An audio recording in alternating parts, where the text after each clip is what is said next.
আইন শৃংখলাক লৈ নহয় ৮৫টা বলধক লৈ ব্যস্ত আৰক্ষী।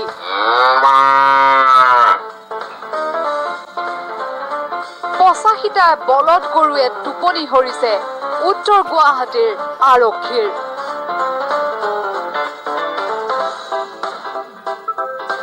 গোচৰ ল'বলৈ সময় নাই আৰক্ষীৰ,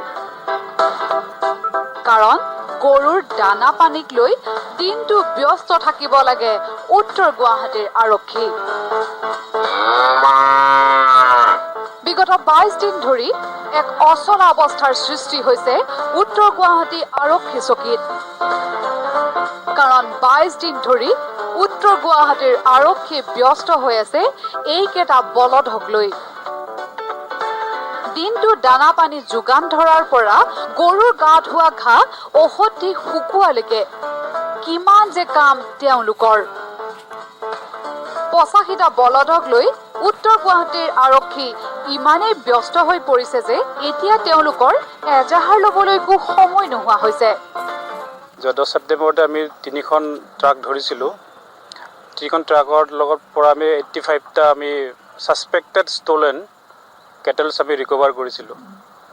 আৰু বৰ্তমান আমাৰ ইনভেষ্টিগেশ্যন চলি আছে, আৰু ইনভেষ্টিগেশ্যনত এতিয়ালৈকে কোনো এই গৰুখিনি কাৰ হয় অৰিজিনেল তেনেকুৱা মালিক এতিয়ালৈকে ডিটেকশ্যন হোৱা নাই।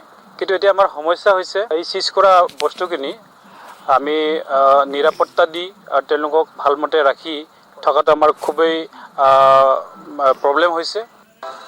যোৱা ১০ ছেপ্টেম্বৰত উত্তৰ গুৱাহাটীৰ আৰক্ষীয়ে ৰাষ্ট্ৰীয় ঘাইপথৰ পৰা ৩খন ট্ৰাকসহ জব্দ কৰিছিল ৮৫টা বলদ গৰু।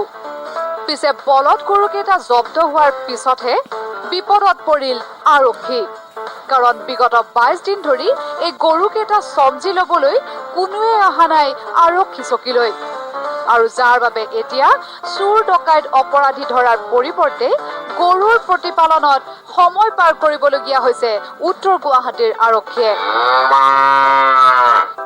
উত্তৰ গুৱাহাটীৰ পৰা দিগন্ত